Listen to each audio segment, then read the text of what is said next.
La fiancée s'apprête, revêt sa robe et ses bijoux, car l'heure est à la fête. Se prépare l'entrée de l'époux. Oh, oh, oh, oh, oh, oh, oh.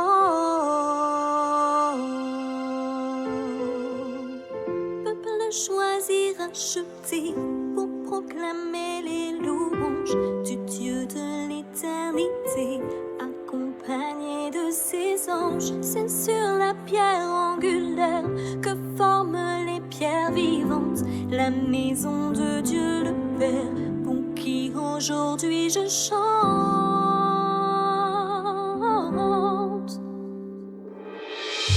Nous sommes l'Église, l'épouse de Christ désignée, oui la promise, pour qui il s'est sacrifié, rendu sans tache et sans ride, mais saint et irréprochable. Nous sommes l'Église, oh quel grand mystère. Oh, attaché aux promesses d'une éternelle union d'amour, la bien-aimée ne cesse d'espérer que vienne ce jour. Oh, oh, oh,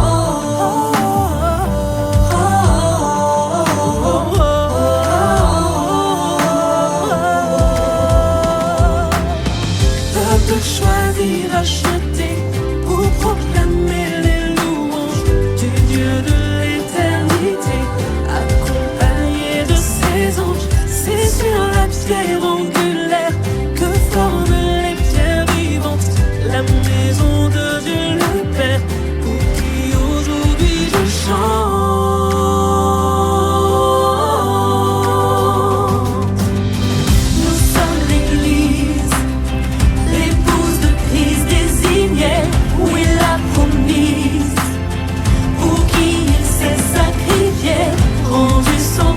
Et sans rime, mais saint et irréprochable, nous sommes l'Église. Oh quel grand mystère! Nous sommes l'Église, l'épouse de Christ désignée, oui la promise, pour qui il s'est sacrifié, rendu sans tache et sans ride, mais saint et irréprochable, nous sommes l'Église. Oh quel grand glorieuse Église, sois purifiée, sanctifiée dans la parole prise, les instructions et les clés, et sois sans tache et sans ride, oui sainte et irréprochable, glorieuse Église. Nous sommes l'Église, l'épouse de Christ désignée, oui la promise, pour qui il s'est sacrifié, rendu sans tache et sans ride, mais saint et irréprochable, nous sommes l'Église. Oh quel grand mystère! Nous sommes l'Église, nous sommes l'Église, l'épouse de Christ désignée, oui la promise, pour qui il s'est sacrifié, rendu sans tache et sans ride, mais saint et irréprochable. Nous sommes l'Église, oh quel grand mystère, oh quel grand mystère, glorieuse Église, oh quel grand mystère, nous sommes cette glorieuse Église, oh quel grand mystère, glorieuse Église, oh quel grand mystère.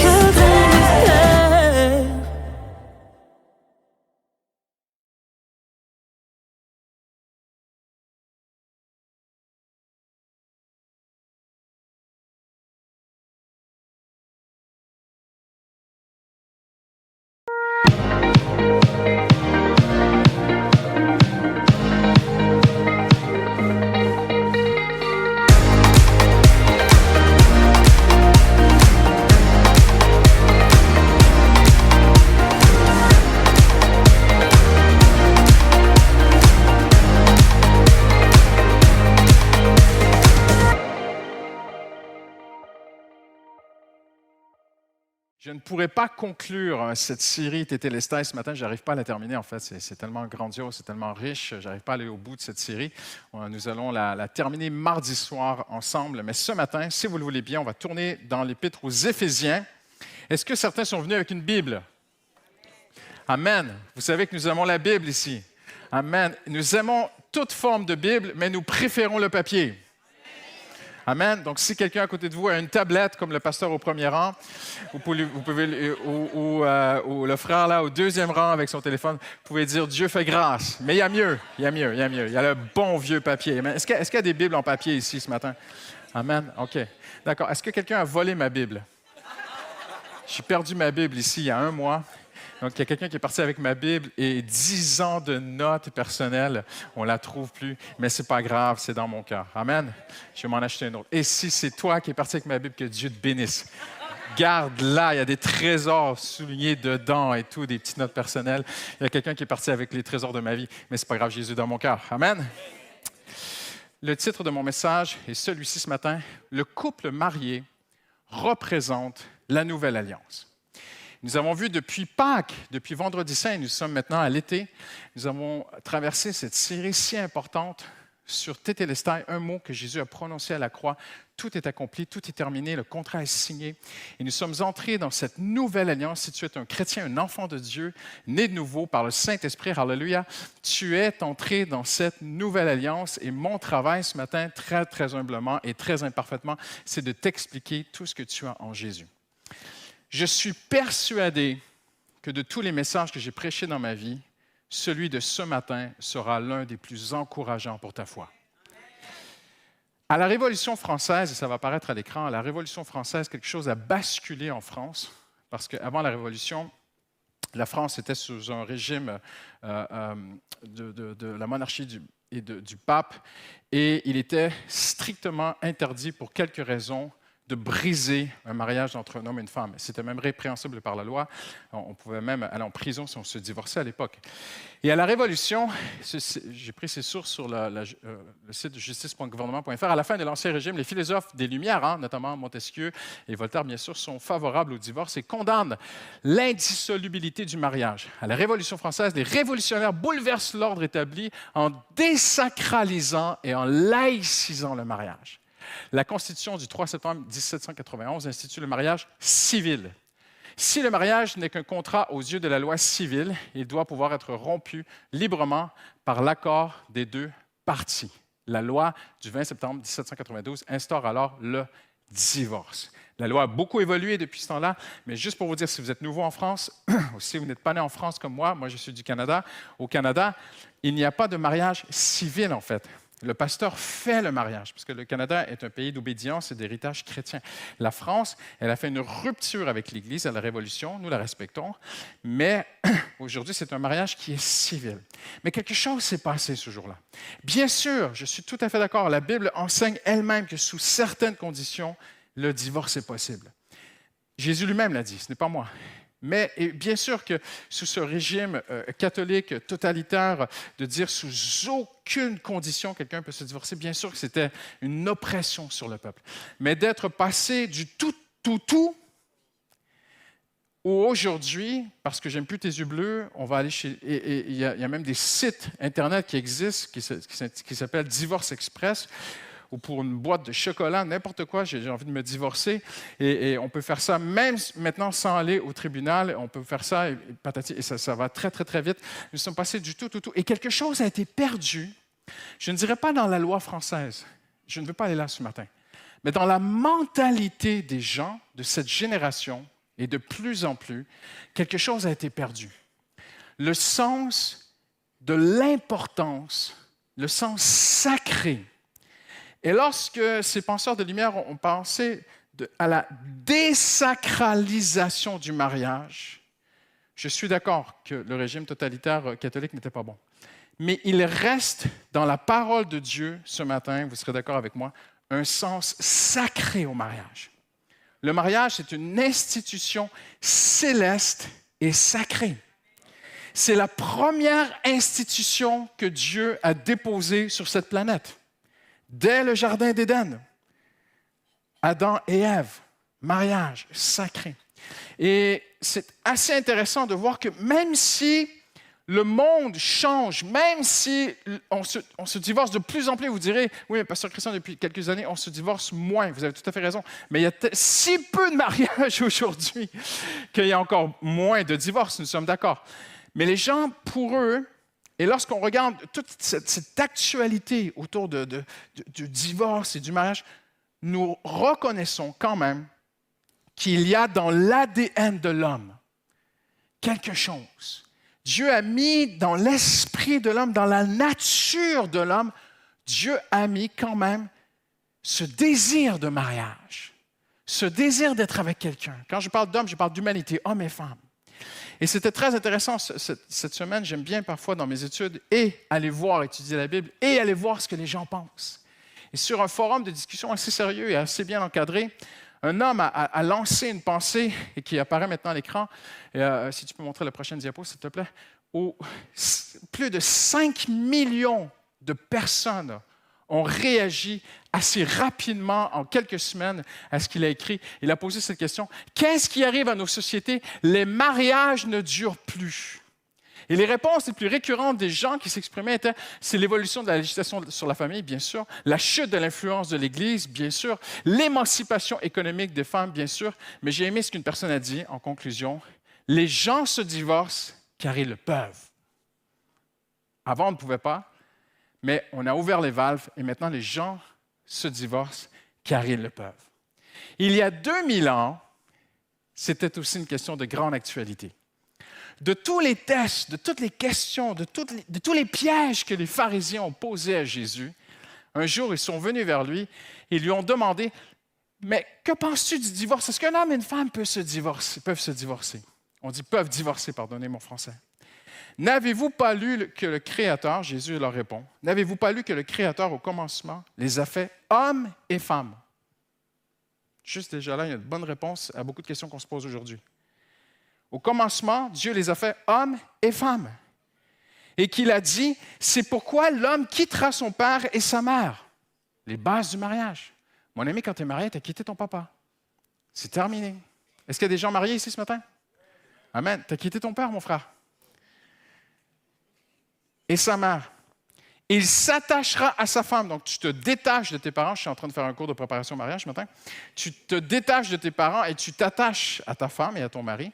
Il s'attachera à sa femme. Les deux ne feront qu'un. Impressionnant. Ainsi, ils ne seront plus deux, mais ne font qu'un. Là, c'est Jésus qui enseigne. C'est le Créateur qui vient expliquer lui-même ce qu'il a fait. Que l'homme ne sépare donc pas ce que Dieu a uni. Pourquoi donc, lui dit-il? Moïse a-t-il prescrit de donner une lettre de divorce à la femme lorsqu'on la renvoie? Mais Moïse, en fait, a prescrit qu'on pouvait quand même se divorcer. Jésus leur répondit, « C'est à cause de la dureté de votre cœur que Moïse vous a permis de divorcer vos femmes. Au commencement, ce n'était pas le cas. » Au commencement, ce n'était pas le cas. Le Créateur n'a pas voulu cela. Et quand Dieu a donné la loi à Moïse et qu'il a permis le divorce sous certaines conditions, c'est Jésus lui-même qui a fait ces choses-là sur le Sinaï. Alors, c'est lui qui vient s'expliquer avec les hommes. Il descend sur terre et il vient s'expliquer de ce qu'il a fait. Mais je vous le dis, celui qui renvoie sa femme, sauf pour cause d'infidélité, donc il y a une cause, d'après Jésus, pour le divorce, qui serait acceptable, et qui en épouse une autre comme un adultère. C'est ce que Jésus a enseigné. Maintenant, certainement que parfois, le divorce est la seule issue de secours parce que des gens sont en danger. Et parfois, dans ces circonstances, le Seigneur accepte. Mais il reste une question. Pourquoi la Bible dit-elle que Dieu est le divorce, qu'il haït le divorce?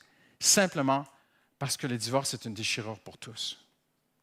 Quand vous lisez des articles ou que des conseillers ou des gens vous disent comment réussir son divorce, vous pouvez partir dans le sens inverse en courant. Un divorce, une séparation, ça ne se réussit pas. Personne ne peut réussir une déchirure. Et tous les gens qui ont traversé ces moments difficiles dans leur vie le savent que pour eux, personnellement, ça a été difficile. Pour leur conjoint, ça a été difficile. Pour leurs enfants, ça a été difficile. Pour leur entourage, c'est souffrant pour tout le monde. Pourquoi? Parce que Dieu a créé et voulu quelque chose de beau. Et qu'avec la puissance de son Saint-Esprit, nous pouvons réussir notre mariage. Justine et moi avons célébré nos 30 ans de mariage au mois de mai. Et plusieurs personnes nous ont répondu « Félicitations ». Je suis resté poli, gentil, mais on n'a rien réussi en fait. On n'avait pas à réussir. Le Seigneur l'a fait. Tout est à sa gloire. Sans Jésus, je n'aurais jamais réussi mon mariage. Maintenant, beaucoup de questions tournent autour du mariage. Pourquoi l'acte conjugal dans un monde, dans une ville comme Paris?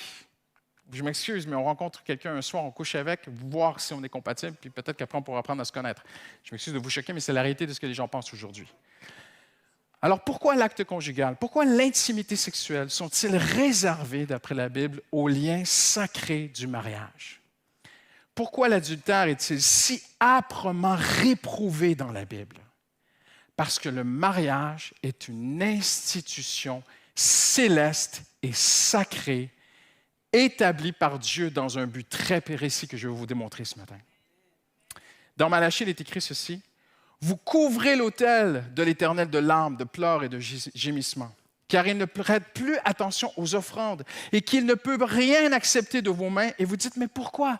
En fait, le peuple est en train de... Ils viennent à la maison de Dieu, ils viennent pleurer, pleurer, pleurer. Seigneur, mais pourquoi est-ce que tu ne nous réponds plus? Et Dieu répond, parce que l'Éternel a été témoin entre toi et la femme de ta jeunesse que tu as trahi.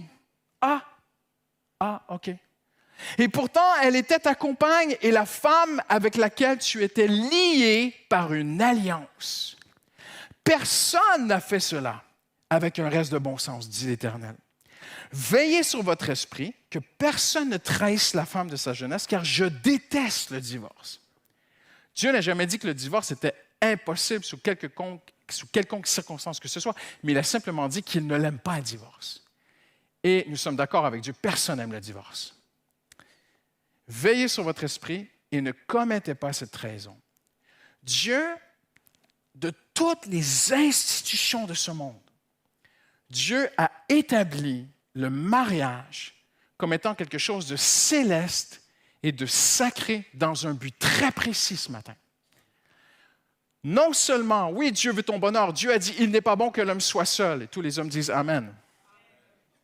Il n'a pas dit que toutes les femmes, qu'il n'est pas bon que la femme soit seule, parce qu'il paraît qu'il y a beaucoup de femmes qui arrivent à vivre seules quand même dans la société, plus que les hommes. Mais Dieu, en disant, il n'est pas bon que l'homme soit seul, Dieu voyait le besoin de l'homme. Donc, bien sûr que le mariage est une bénédiction de Dieu. Une famille, c'est une bénédiction de Dieu. Mais Dieu a un but plus profond. Dieu voit plus loin que mon bonheur personnel. Dieu a établi le mariage comme étant sur terre l'image sacrée et céleste de notre union entre l'Église et Jésus-Christ.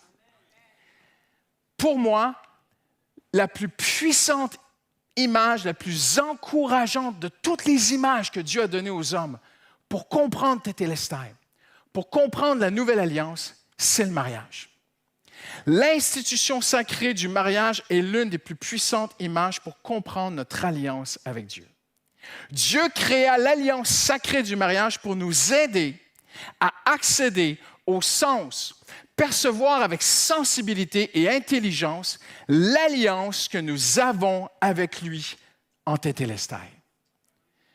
Dans Ésaïe, Dieu dit à Jésus à 2 reprises, Dieu prophétise, il parle à Jésus dans le ciel et le prophète Ésaïe nous dit ce que le Père et le Fils se sont dit. Et Dieu dit à son Fils dans le ciel, il dit, je te donnerai, tu iras sur la terre, tu vas naître, tu vas vivre, tu vas mourir à la croix. Dieu parle au Fils. Nous ne savons pas à quel moment dans l'éternité il a fait ces choses, mais nous savons qu'il y a eu un entretien entre le Père et le Fils dans le ciel. Et le Père a dit au Fils, je te donnerai comme une alliance. Jésus est l'alliance. Jésus est mon alliance avec Dieu. Et Paul a compris cette importance et cette belle image. Et Paul dit que lorsque nous sommes étant enracinés et fondés en lui, il dit, vous avez tout pleinement en lui. Et ce qui est extraordinaire, c'est qu'il arrive un peu plus loin et il nous démontre très, très clairement dans un texte que nous allons lire dans un instant dans Éphésiens, nous allons y arriver maintenant bientôt. Mais le Seigneur, à travers Paul, nous montre qu'il dit, « Femmes, soyez soumises à vos maris, et maris, aimez votre femme comme Christ a aimé l'Église. » Et les spécialistes, les biblistes, les exégètes de la parole de Dieu, les spécialistes de la Bible, vont expliquer que dans le grec, à un moment donné, on ne sait plus, on ne peut plus dire clairement si Paul parle d'un homme et d'une femme ou de l'Église et de Christ. Tant c'est fusionnel dans le texte, tant le mariage humain représente ton alliance avec Jésus-Christ. C'est extraordinaire. La Bible n'est pas parsemée de cette vérité. La Bible est imprégnée, permettez-moi de le dire, pas au sens péjoratif, mais la Bible est saturée d'un couvert à l'autre. Dès la première page de la Bible, dès le premier chapitre, dès la création de l'homme et de la femme, Dieu, dès la création du monde et des mondes, d'après la Bible, même le monde spirituel, Dieu arrive et crée l'homme et la femme et il institue le mariage. Et à la toute fin du livre, l'ange dit à Jean, « Viens, je te montrerai l'épouse. » Et toute cette histoire de la Bible est une histoire de mariage entre nous, l'Église et Christ. Les mondes vont passer, les royaumes, les gouvernements, les nations seront ébranlées. Je vais même vous surprendre ce matin, lisez la Bible. Le monde va être détruit par le feu, la Bible dit. Mais nous passerons dans le feu et nous vivrons éternellement avec Jésus-Christ, notre époux. Hallelujah! Le monde est déstabilisé. Mais Dieu nous veut, nous, stables et ancrés, comme Paul l'a dit ici, enracinés, fondés en lui. Alors, parce que je suis uni à Jésus, j'ai mon tétélestage, j'ai ma nouvelle alliance, je suis marié avec Jésus. Pasteur Christian, on n'est pas encore marié, il y aura les noces de l'agneau au ciel. Tu t'es trompé théologiquement? Non. Je vais vous le prouver dans un instant. Nous sommes déjà mariés avec Jésus. Hallelujah. Je vais vous le prouver. Certains enseignent qu'on est fiancés à Christ et qu'on ira se marier au ciel avec vous. Non! Nous sommes déjà dans l'alliance avec Jésus-Christ. C'est partout dans la Bible. Saviez-vous que le livre du Cantique des Cantiques a choqué des rabbins? Il y a des rabbins qui voulaient l'enlever des Écritures. Dans Ézéchiel 16, le 16e chapitre d'Ézéchiel, Dieu parle à Israël comme si Israël était une femme. Et Dieu dit, j'ai ouvert mon manteau, je vais vous gêner ce matin. J'ai ouvert mon manteau, je t'ai fait entrer. C'est l'union d'un homme et d'une femme. Dieu dit, j'ai tellement aimé Israël. Et c'était prophétique de l'Église. C'était prophétique de mon union spirituelle avec l'Esprit de Dieu. Hallelujah. Le Saint-Esprit vit dans mon esprit ce matin. Si tu es né de nouveau, si tu es un enfant de Dieu, le Saint-Esprit vit en toi. Tu es uni à Jésus-Christ. Tu es dans une nouvelle alliance avec Jésus. C'est extraordinaire. Le prophète Osée, Dieu dit à Osée, alors qu'Israël est rétrograde, Dieu dit, va aimer une femme qui aime et qui est aimée d'un autre homme, qui vit comme une prostituée. Et Osée la marie, elle le trompe, il la reprend. Et Dieu dit, j'aime Israël comme tu aimes cette prostituée. Osée, je veux me servir d'un homme et d'une femme pour exprimer mon alliance avec mon Église. Et à un moment donné, il dit ceci, il l'annonce. Tu me diras, Osée, chapitre 2, verset 16, vous pouvez le lire à la maison. Tu m'appelleras mon époux. Impressionnant, hein? On n'appelait pas Dieu notre époux à l'époque. Mais il dit, tu m'appelleras mon époux et tu ne m'appelleras plus mon Baal. Impressionnant. Et quand les évangiles débutent, au tout début, Jean-Baptiste s'appelle lui-même l'ami de l'époux. Extraordinaire. Il y a dans les évangiles une trame à suivre sur le mariage juif. J'ai prêché cela il y a quelques années ici. À travers plusieurs dires de Jésus dans les évangiles, nous voyons qu'il parle du mariage. Il touche à sa relation entre lui et l'Église, le Seigneur Jésus, à travers les évangiles, comme un mariage juif, littéralement. Des recherches ont été faites sur ce sujet, des recherches très, très sérieuses, pour démontrer que, en fait, dans le mariage juif de l'époque, les fiançailles n'existaient pas. Comme nous, on peut se fiancer aujourd'hui, je présente ma fiancée à ma famille, et on peut faire des fiançailles, elle est promise. À l'époque, ce n'était pas ici. Chez les Juifs, le mariage se faisait en 2 temps, mais c'était un vrai mariage. Le marié venait, les 2 familles se rencontraient, ils établissaient les termes de l'alliance. Extraordinaire, comme on a vu ensemble à travers toute cette série. Les deux familles se rencontraient, les pères se rencontraient, on établissait les termes de l'alliance, on établissait le prix de la valeur de l'épouse.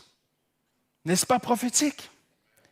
Jésus a établi le prix et la valeur de son épouse. Il a dit bien clairement ce qu'elle vaut, il est mort pour elle à la croix.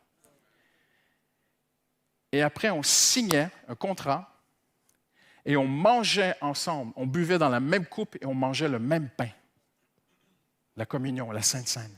Incroyable. Quand Jésus dit « Prenez la coupe de la nouvelle alliance », c'était comme le mariage. Manger le pain, passer le pain, que tous mangent le même pain. Je suis en train de faire une alliance avec mes disciples. Et regardez comment c'est extraordinaire. On faisait le contrat en 3 exemplaires. On le roulait, on le fermait, on le scellait. Une fois qu'il était scellé, il y avait une copie pour l'époux, une copie pour l'épouse et une copie pour la justice. L'époux, ce qu'on appellerait aujourd'hui, nous, le fiancé, mais c'était l'époux, disait littéralement à la jeune femme, « Tu es maintenant à moi. Nous n'allons pas vivre ensemble maintenant. Je retourne chez mon père. » Regardez ce que Jésus a dit. Qu'est-ce que Jésus a dit? « Je retourne chez mon père. » Et l'époux avait la responsabilité d'aller préparer une place pour son épouse. Qu'est-ce que Jésus a dit à ses disciples avant d'aller à la croix? « Je vais vous préparer une place. » J'ai envie de dire ce matin que celui qui veut comprendre, comprenne les Écritures. Il est en train de parler de mariage. Il dit à ses disciples, nous faisons une nouvelle alliance, nous sommes mariés ensemble. Et à l'époque, le jeune époux lui disait, tu me dois fidélité. Je pars, je vais préparer une maison. Tu ne me trompes pas. Tu n'es pas seulement fiancé, tu m'appartiens. Et c'était une période où la jeune épouse, et je vous dis ceci, ça se fait encore dans beaucoup de cultures dans le monde, pas que chez les Juifs, Elle était sa promise, mais elle était son épouse. Et elle entrait dans une période de temps qu'on appelait, vous ne me croirez pas, mais je vais vous le dire quand même, que l'on appelait la sanctification. C'était le vrai terme hébreu, qui signifiait littéralement la préparation. Elle se préparait à lui appartenir. Elle devait apprendre à cuisiner. Et là, elle entrait dans une sorte d'école de la vie où sa maman exprimait et expliquait à sa fille comment tenir une maison, comment ceci, comment on fait les choses, comment on cuisine. Et il y avait entre l'époux et l'épouse des messagers qui s'appelaient les amis de l'époux, comme Jean-Baptiste a dit. Et elle envoyait ses messagères. Les messagères pouvaient partir avec une lettre à l'époux. « Est-ce que tu préfères le poisson ou le poulet? » « Ah, j'aime bien le poisson. » Et la messagère, elle vient, apprend à cuisiner le poisson parce qu'il aime le poisson. OK. Mais elle était sa femme. Elle lui était non seulement promise, elle lui était consacrée. Et regardez bien, j'arrive à l'Apocalypse. Si elle commettait l'infidélité envers son mari, eh bien, il y avait 3 copies. On allait chez le juge avec les copies du contrat et le juge brisait le sceau. Lisez l'Apocalypse. Dans le ciel, Jésus lui-même brise les sceaux pour une partie de l'humanité qui est sortie de l'alliance avec lui. Dès Adam, la Bible dit qu'Adam a brisé l'alliance. Toute l'humanité qui aura entendu parler de Jésus jusqu'à la fin, qui auront refusé, qui se seront moqués, qui auront persécuté l'Église, tué les chrétiens. À la fin, il y a un jugement dans la Bible. Un jour ou l'autre, on paye pour ce qu'on a fait. Et la Bible dit, Jésus brise les sceaux. Il brise l'alliance qu'il avait avec une partie de l'humanité. Mais regardez avec nous ce qu'il fait.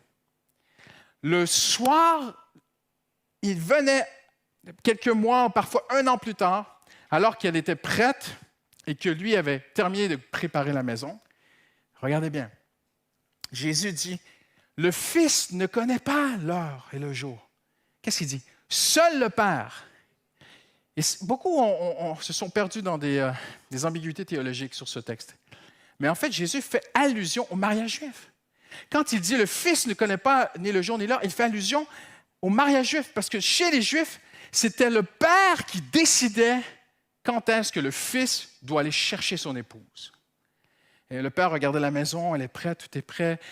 Ton économie, tes finances, tu es prêt à aller chercher cette jeune femme. Les noces sont prêts, le vin est arrivé, tout est préparé, la célébration. Parfait, nous partons ce soir aller la chercher. Et les messagers partaient devant lui avec des torches. Souvent, ça se faisait le soir. Et elle le savait parce que les messagers disaient « Il vient bientôt ». Ça résonne à vos cœurs, ça? Dans l'Apocalypse, il vient bientôt. Qu'est-ce que les pasteurs sont appelés à prêcher? Il vient bientôt. Moi, je suis juste l'ami de l'époux. Hein? Il vient bientôt te chercher, mon ami. Et à un moment, elle s'entourait de vierges qui la préparaient, qui l'aidaient à se préparer et qui l'aidaient à veiller. Là, ça explique la parabole des vierges folles et des vierges sages. Et il venait chercher son épouse. Et vous savez ce qu'il faisait? Il la soulevait dans les airs. Et la Bible dit, nous serons enlevés dans les airs avec lui. L'enlèvement de l'Église.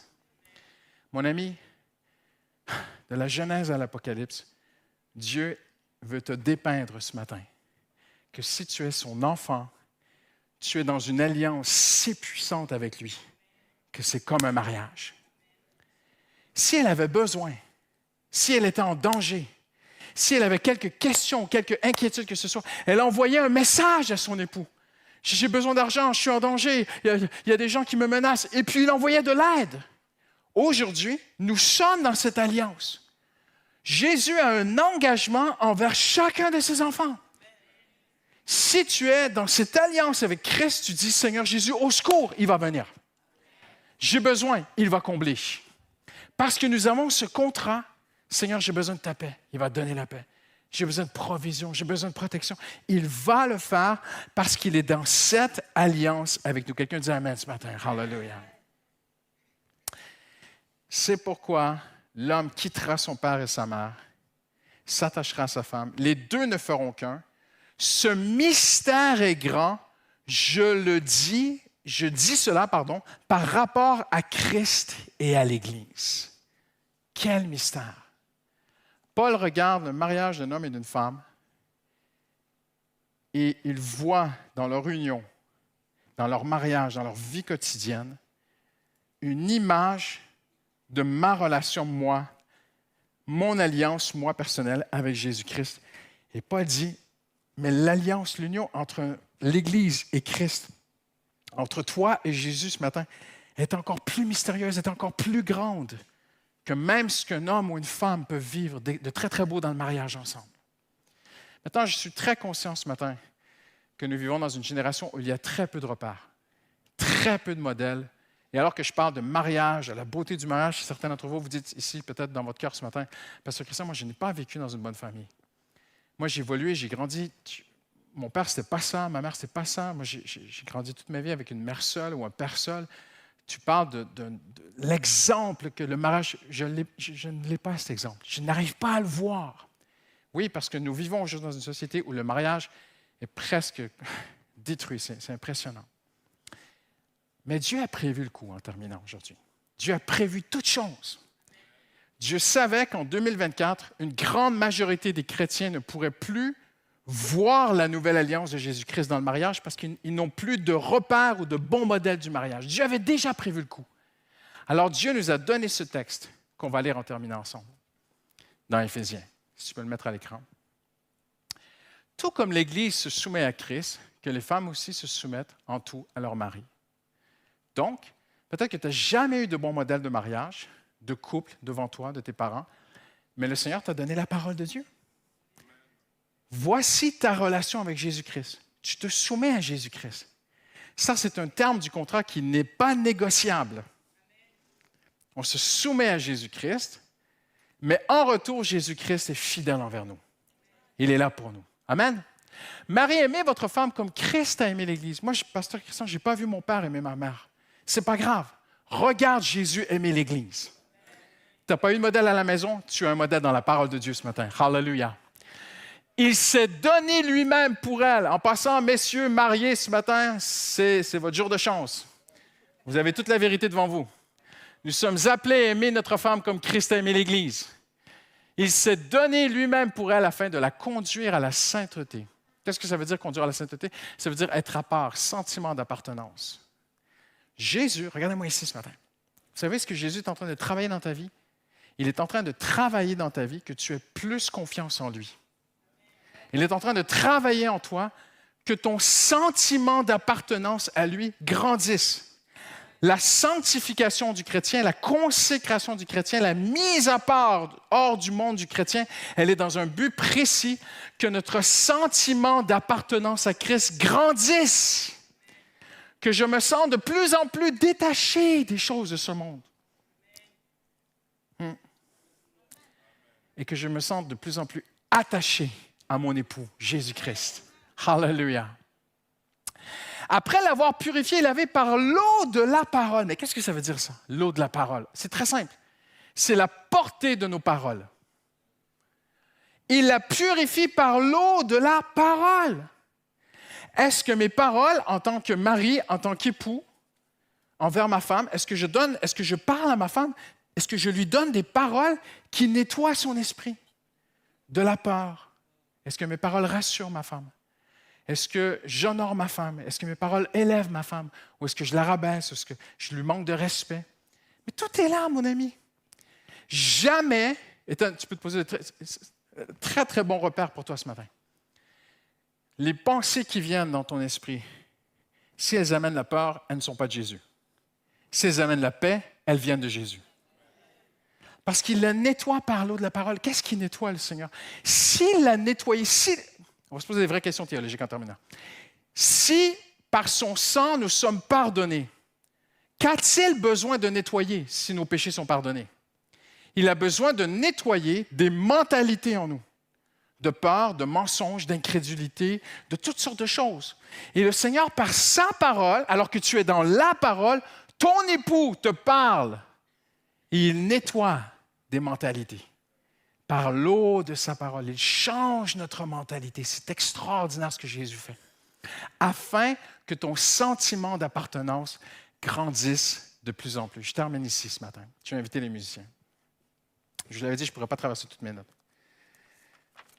Nous avons, dans l'image du mariage, pour moi, la plus puissante représentation de notre alliance avec Jésus-Christ. On va conclure mardi soir. Il y a à peu près 2-3 ans de cela, Justine était en route pour venir à la maison de prière et elle ne travaillait pas le mardi. Je connais ma femme, elle s'était mise à part, elle avait prié, elle avait préparé la prière, elle avait pris cela très, très à cœur. Et il fallait juste qu'elle passe à la banque. Et elle avait un petit tote bag avec elle, elle avait des papiers. En fait, elle avait toutes mes identités pour aller à la banque. Elle avait tout sur moi et elle devait passer à la banque. Elle était dans le métro à Paris et un homme complètement déséquilibré est rentré dans son wagon et commençait à taper dans les portes, à crier sur les gens. Et ma femme, comme un être humain normal, a eu peur. Et je ne sais pas, il a dû remarquer qu'elle avait peur, donc il est venu vers Justine. Justine a changé de wagon. Il a changé de wagon 3 fois comme ça. Et au 3e wagon, ils sont arrivés à la prochaine station, les portes se sont ouvertes et Justine se sentait peur d'être agressée, comme malheureusement beaucoup de femmes aujourd'hui. Alors elle est sortie du métro et l'homme s'est mis à rire comme ça. C'était presque spirituel. Les portes se referment et elle réalise qu'elle a laissé le sac avec toutes mes identités dans le métro. Et elle voit une personne se lever devant elle et prendre son sac. Et le métro s'en va. Elle arrive ici, à la réunion de prière, je vois ma femme, elle est pas blanche, elle est verte. Elle est dans un état de panique. Et elle me dit, Christian, voilà ce qui s'est passé. Et on s'assoit là, avant la réunion de prière. Elle et moi, on se prend par la main. Vous savez ce qu'on s'est dit? Seigneur, on a une alliance avec toi. Nous sommes à ton service. On n'est pas parfait. J'aurais préféré que ma femme brandisse 14 versets, qu'elle le regarde dans les yeux au nom de Jésus et qu'il parte en courant. Mais non, elle a eu peur parce que c'est une femme normale.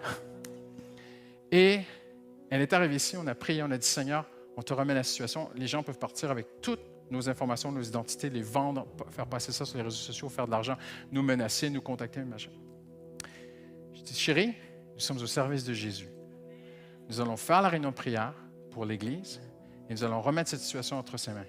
Facile à dire, très, très difficile à faire. Pendant toute la réunion de prière et pendant que je prêchais, je pensais, j'imaginais les pires scénarios. Après la réunion de prière, la sœur qui s'occupe de la com et des réseaux sociaux de l'Église, elle vient me voir. Elle dit, Pasteur Christian, j'ai reçu un message sur les réseaux sociaux de l'Église avec une photo. Est-ce que ce sac est à vous? Et Justine regarde, elle dit, c'est mon sac. Et elle dit, quand Justine s'est levée pour sortir du métro et partir, il y avait une chrétienne de l'Église Paris Métropole dans le métro. Elle s'est levée et a pris le sac et a dit, je vais protéger le sac de maman pasteur, de la femme du pasteur. Franchement. Cette jeune femme s'était levée ce matin. C'est une jeune femme de l'Église. Elle s'était levée le matin et avant de partir, sa maman qui priait pour elle lui avait dit, elle s'appelait Emmanuel. Elle dit, tu t'appelles Emmanuel, ce qui veut dire Dieu avec nous.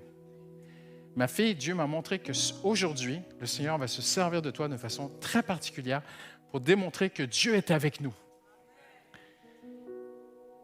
Le lendemain, Justine et elle se sont rencontrés. C'est comme surréaliste. C'est ça l'alliance.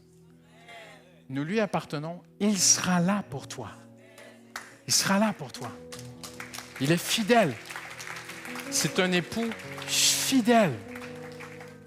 Nous vous raconterons bientôt une série de témoignages sur notre projet à Paris-Est, des choses qu'on ne peut pas dire pour l'instant parce que c'est encore confidentiel, mais plusieurs fois, le projet a failli mourir. Comme ça. Et l'équipe pastorale, on s'est juste mis à genoux devant Dieu. On a dit, Seigneur, c'est ton projet. Parfois, on a attendu une journée, parfois, on a attendu 2 semaines, et tout à coup, des revirements incroyables. Parce que c'est son Église. C'est son projet. Tu lui appartiens. Tu es déjà marié, signé, contrat, tétélestai, c'est fait, c'est signé. Tu continues à le suivre. Tu dis, Seigneur, à la vie, à la mort, je vais te suivre. Je ne veux pas briser le sceau. Je ne veux pas briser le contrat. Je veux rester avec toi, Seigneur. Tu te sens faible, ce n'est pas grave. Tu ne te sens pas à la hauteur, ce n'est pas grave. Jésus a dit à l'église de Philadelphie, tu es faible. Tu es faible. Tu es fragile, tu es faible. Mais j'ai ouvert une porte pour toi. Jésus est très près de ceux qui ne se sentent pas à la hauteur. Amen. On va baisser la tête en terminant ce matin. Peut-être y a-t-il une personne dans ce lieu. Une seule personne. J'aimerais prier pour toi ce matin. Une seule personne qui est ici aujourd'hui. Tu n'as pas encore donné ta vie à Jésus. J'aimerais dire, Pasteur Christian, je n'ai pas compris la moitié de ce que tu as dit. Je ne comprends pas tout l'Évangile, je ne comprends pas tout ce monde d'Église, mais je veux donner mon cœur à Jésus ce matin. Je veux faire la paix avec Dieu. Je veux venir à lui. Je suis loin de Dieu ce matin. Je me sens loin de lui ce matin. Le Seigneur veut te faire entrer dans un contrat où il prendra soin de toi. Jésus est vivant. Il vit. Je sais qu'il est invisible, mais il est vivant. Et tout ce qu'il te demande ce matin, c'est de venir à lui tel que tu es. Même si tu ne comprends pas tout. On n'est pas là pour recruter des gens dans une religion, une secte ou un groupe. Tout ce qu'on veut, c'est que tu viennes à Jésus ce matin. C'est peut-être pour une seule personne que je veux faire cette prière, mais je dois la faire. Tu dois rentrer dans un contrat avec Jésus ce matin. Mais j'ai peur, mais qu'est-ce qui va... Non. C'est juste dans ton cœur. C'est personnel, c'est entre Dieu et toi. Peut-être es-tu de passage à Paris. Tu es venu ici ce matin, on ne te reverra peut-être plus jamais. Mais tu es venu pour ce jour. Il n'y a pas de hasard avec Dieu. Alléluia. Il y a beaucoup d'internationaux à Paris. Il y a beaucoup de gens qui passent par ici. Peut-être que tu es de passage juste comme ça. Et le Seigneur il vient toquer à la porte de ton cœur, à la porte de ta vie ce matin. Il te dit, laisse-moi une place. Ouvre-moi ton cœur ce matin. Alléluia. Alors, c'est peut-être pour une seule personne ce matin. Je ne veux pas te gêner, mais j'aimerais prier pour toi. J'aimerais juste que tu puisses lever la main en disant ce matin, Pasteur Christian, je me suis senti vraiment interpellé par ce que tu as dit. Et j'aimerais venir ou revenir à Jésus ce matin. Merci pour ta main. Alléluia. Merci. Merci pour ces mains qui se lèvent ce matin. Je veux revenir. Je veux revenir à Dieu. Je veux revenir à la maison aujourd'hui. Alléluia. Merci pour ces mains qui se lèvent. Seigneur, tu vois ce cœur. Tu vois cette sincérité. Nous ne sommes pas ici pour faire un spectacle. C'est une question de vie ou de mort. C'est une question d'éternité. C'est une question d'alliance entre Dieu et toi. Et ce matin, tu dis à Jésus dans ton cœur, là où tu es, tu lui dis, à ta façon, dans tes mots à toi, tu lui dis, Jésus, je veux entrer dans cette alliance avec toi. Alléluia. Tel que je suis, je veux venir à toi. Alléluia. Hallelujah. On va se lever ensemble en terminant. Si tu as levé la main ce matin, on va prier ensemble. Mais je t'encourage à aller plus loin. On a un groupe à l'église qui s'appelle le groupe Alpha. On a un groupe qui s'appelle aussi la préparation au baptême. Il y a des gens qui sont là qui peuvent répondre à tes questions. Quand tu vas sortir, on a même juste la rue derrière, on a un café où tu peux échanger avec des responsables de l'église, poser des questions sur Jésus. On veut vraiment être là pour t'accompagner à grandir, à aller plus loin dans ta marche avec Jésus. Mais on va prier ensemble. Amen. Est-ce qu'on peut prier tous ensemble en disant « Seigneur Jésus », comme un soutien, comme une solidarité envers ceux qui ont levé la main ce matin. Nous disons tous ensemble « Seigneur Jésus, je viens à toi. Je reviens à toi. Entre dans mon cœur. Viens dans ma vie. Je veux entrer dans cette alliance avec Dieu par Jésus-Christ. Au nom de Jésus. Amen. C'est aussi simple que ça. Pas plus compliqué. Amen. Hallelujah. En ce moment, Dieu fait une œuvre exceptionnelle à EPM. Et je suis venu vous en parler. D'abord et avant tout a commencé en 1933 lorsque le pasteur Christo de Mouchev vient sur Paris et je lis ses propres propos. Dieu me donna une vision si poignante de la France que je me mis à sangloter. Ces premières réunions prennent place sur la rue Saint-Maur au cœur de Paris en 1933 et c'est en 1936 que l'Église paraît au journal officiel dont nous avons encore aujourd'hui un original. EPM n'a jamais cessé d'avancer. Aujourd'hui, nos 3 campus progressent. Nous sommes à 7 cultes par dimanche. Je remercie Dieu pour nos prédécesseurs, Pasteur Boulagnon, le Filâtre, pour cette génération de bâtisseurs, d'implanteurs. En 2013, une équipe de pionniers ouvre le campus Paris-Est avec le couple pastoral Phoebe et Timothée Mélé. Le campus débute dans une petite salle d'hôtel. Leur petit commencement s'est multiplié en une belle œuvre. Aujourd'hui, dans une plus grande salle avec l'équipe actuelle, dirigée par le couple pastoral Isabelle et Samuel Samuel. Quelle joie, mais quelle joie! Aujourd'hui, ils sont trop à l'étroit. Je viens vers vous aujourd'hui car nous sommes en train d'acquérir un nouveau local dont la superficie est double par rapport à l'actuel. Le local inclura de belles commodités pour l'épanouissement des chrétiens et la vie du campus. Tout se concrétise. Nous allons bientôt débuter ces travaux. Nous avons besoin d'abord et avant tout, je ne le dis pas de façon cliché, nous sollicitons vos prières. C'est un gros projet complexe et nous voulons que ces chrétiens puissent se réunir dès l'automne dans l'amour, l'unité, la joie et la paix. Parce que EPM a toujours été une église mature et généreuse, c'est en toute simplicité aujourd'hui que je vous invite à soutenir ces travaux aussi par une offrande dédiée. La réalité est que l'inflation touche fortement le prix des matériaux. Mais nous croyons que Dieu a tout prévu et tout pourvu déjà à l'avance. Depuis le début des temps, Dieu a toujours bâti son Église au travers de la générosité de ses enfants. Soutenir ce projet, c'est accompagner concrètement la vision multicampus d'une Église simple à taille humaine, l'Église Paris Métropole. C'est bâtir par l'énergie de l'amour de Christ en nous. C'est une Église fondée sur la parole et la vie de l'Esprit d'après notre vision de Actes 2, 42. C'est la suite logique de toutes ces années de ministère à Paris-Est. Donner, c'est soutenir la croissance, les cœurs transformés dans ce beau campus. C'est soutenir la maison de Dieu briller dans cette génération. Faire une offrande dédiée pour les travaux de construction dans ce projet, c'est bâtir une maison de prière, une famille spirituelle, un lieu de communion fraternelle, la maison du pain spirituel. C'est aussi soutenir ceux qui aident les plus démunis. C'est investir dans l'éternité. Soutenir ce projet par cette offrande. En terminant aujourd'hui, j'aimerais tout simplement vous inviter à donner comme le Seigneur le met sur votre cœur. Un QR code va apparaître maintenant à l'écran.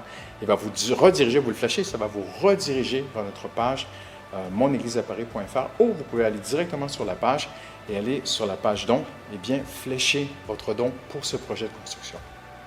En terminant, c'est à notre tour d'être une génération de bâtisseurs de la maison de Dieu.